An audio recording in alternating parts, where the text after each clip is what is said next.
The most moving story for me that really entrenched my own view of Allah subhanahu wa ta'ala is the story of Musa alayhi salam in Surah Taha. There's one ayah in particular where, if you imagine Musa alayhi salam, he talks to Allah subhanahu wa ta'ala directly. Allah shows him those two signs. Allah subhanahu wa ta'ala then says to him, go to Pharaoh. And Musa alayhi salam hesitates a little bit where he says, Rabbi shrah li sadri wa yassir li amri wahlul 'uqdatan min lisani yafqahu qawli. I have a stutter. Waj'al li waziran min ahli Harun akhi. Send Harun with me.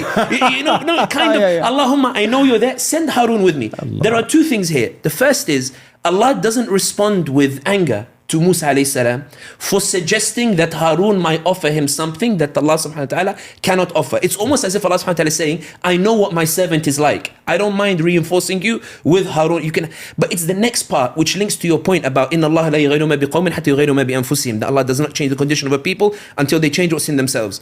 Allah subhanahu wa ta'ala says, وَلَقَدْ مَنَنَّ عَلَيْكَ مَرَّةً أُخْرَى. That when he says we've given you what you've قال قد أوتيت سؤلك يا موسى, we give you what you ask for.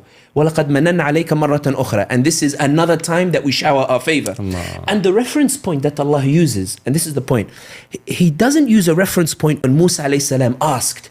He uses a reference point when Musa alayhi salam could not ask. When he was a baby, he can't make dua, he can't ask Allah. And then Allah describes how we are the ones who saved you, we are the ones who revealed to your sister to carry. And not only that, we carried you on the river to the belly of the beast, and you were raised under our watchful eye in the palace of Pharaoh.